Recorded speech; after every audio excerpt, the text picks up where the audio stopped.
Fait qu'au lieu d'avoir 25% de chance de gagner, tu peux avoir 75% de chance de gagner. 80, 90, 95.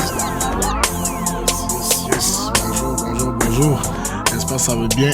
Moi, ça va super bien. Vous pouvez m'appeler le philosophe, mais on m'appelle Senam aussi. Donc, aujourd'hui, on va discuter psychologie. Aujourd'hui, la 3e partie de mon parcours avec le Forex. Notamment, je vais parler de mes débuts, en fait, dans l'apprentissage de Forex, mes difficultés, et aussi où j'en suis maintenant. Revenons à l'épisode dernier où je parlais un peu avec mes amis, de mes amitiés, le COVID.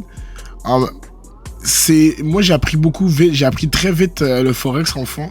Tout ce que j'ai appris jusqu'à maintenant, ça fait depuis 2019 que je trade.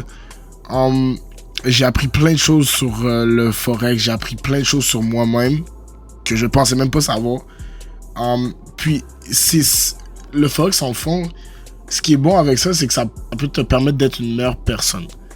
Ce que je veux dire par être une meilleure personne, tu vas voir quelle façon tu trades. Et dorénavant, je vais changer ma façon de penser, ma façon d'opérer pour prendre des meilleurs trades de façon constante et beaucoup plus réfléchie. Donc, ce que je veux dire par cela, moi, j'ai été une personne je suis une personne de nature très impulsive. Quand je veux quelque chose, je veux l'avoir instantanément. Si je l'ai pas, je me fâche, tu comprends?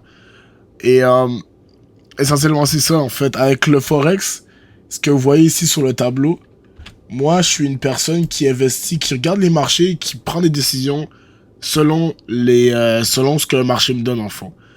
Et ouais, c'est ça, le Forex, ça m'a vraiment changé pour le meilleur. Je suis beaucoup plus patiente comme personne. Fait que je regarde moins à faire de l'argent, mais à essayer de comprendre c'est quoi le processus pour arriver à faire de l'argent. Je suis beaucoup plus observateur que réacteur. C'est-à-dire qu'avant, je réagissais trop sur mes émotions. Mais maintenant, j'observe mes émotions, puis je dis ok, cette émotion-là, ça m'aiderait pas à prendre les meilleures décisions. C'est-à-dire, si je me sens stressé, si je me sens fâché, si je me sens trop content. Être trop content, des fois aussi, ça peut être une mauvaise chose. Mais essentiellement, c'est juste observer de façon objective. Je suis beaucoup plus une personne objective maintenant au lieu de subjective. Et l'objectivité aussi, quand tu prends des décisions dans le marché, ça va vraiment t'aider parce que tu auras une idée claire de ce que tu veux. Et quand tu as une idée claire de ce que tu veux, à ce niveau-là, il y a rien qui peut t'arrêter. Là. Tu sais déjà, ok, ça, c'est pas ça que je veux, c'est ça que je veux. Fait que c'est essentiellement ça qui m'a vraiment aidé dans mon parcours. Les débuts ont vraiment été tough.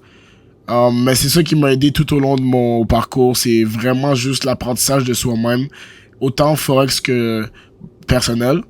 Et les deux ensemble, c'est vraiment la perfection. Si vous êtes capable d'apprendre à vous connaître, qu'est-ce que vous êtes? Est-ce que vous êtes d'une nature impulsive? Est-ce que vous êtes une personne qui est plus patiente? Est-ce que vous êtes...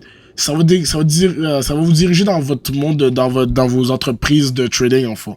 Vous allez soit pouvoir trader plus longtemps, regarder vos trades plus longtemps, soit vous allez faire des trades qui durent même pas 1 heure, soit vous allez pouvoir faire des trades qui durent des mois, puis si vous êtes patient, écoutez, il y a rien qui vous arrête. Donc ça, c'est une bonne chose que j'ai appris avec le Forex. Ça, c'était une bonne... ça a été autant une difficulté qu'une facilité, en fond. Maintenant, parlons de c'est ça, mes difficultés, ça a tourné un peu autour de... C'était quoi ma psychologie? Moi, essentiellement, je voulais juste faire de l'argent.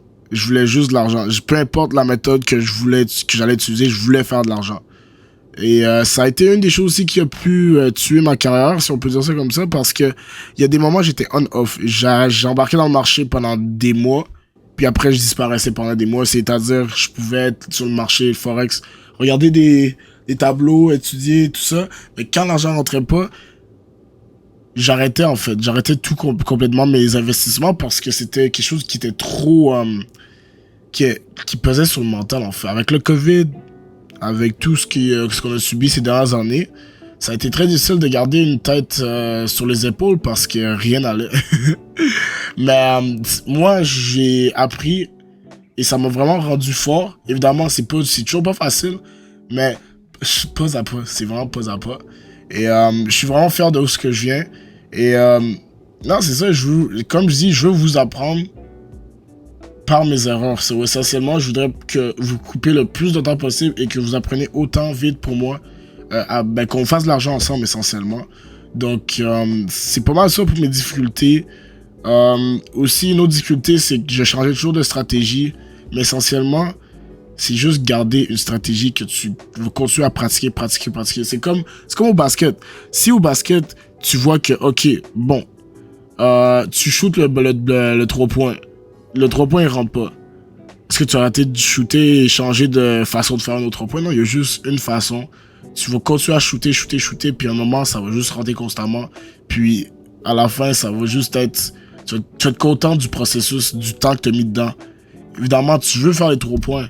Et essentiellement, dans mon exemple, moi, je veux faire de l'argent. Mais quand l'argent rentre pas, c'est pas le temps de s'abandonner.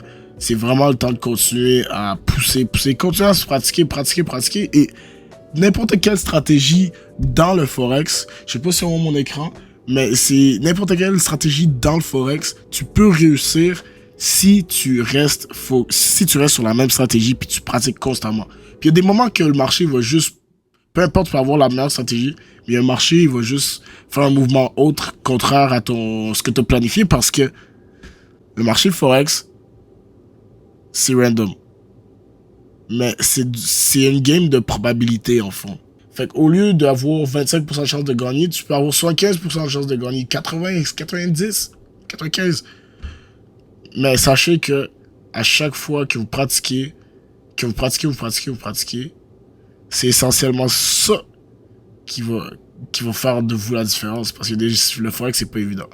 Donc, sur ça, c'est pas mal ça, en fait, ce que j'avais à dire aujourd'hui sur le côté psychologique. Ça, comme je dis, je suis une personne beaucoup plus patiente, une personne beaucoup plus objective. Et contrairement à ce que j'étais dans le début, impulsive, impatiente et trop guidé par l'argent. Moi, maintenant, je suis un gars qui aime vraiment le processus. Puis si t'aimes le processus, l'argent va juste suivre. Merci de m'avoir écouté. Aujourd'hui, c'était l'épisode numéro 3 de mon progrès avec le Forex. Prochaine vidéo, je vais pouvoir commencer à faire des vidéos, faire des tutoriels. Et on va vraiment aller vite maintenant. Là. Fait que merci encore beaucoup pour votre attention.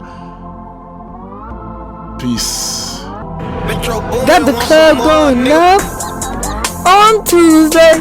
Got the girl in the club, she Tuesday. Club going up.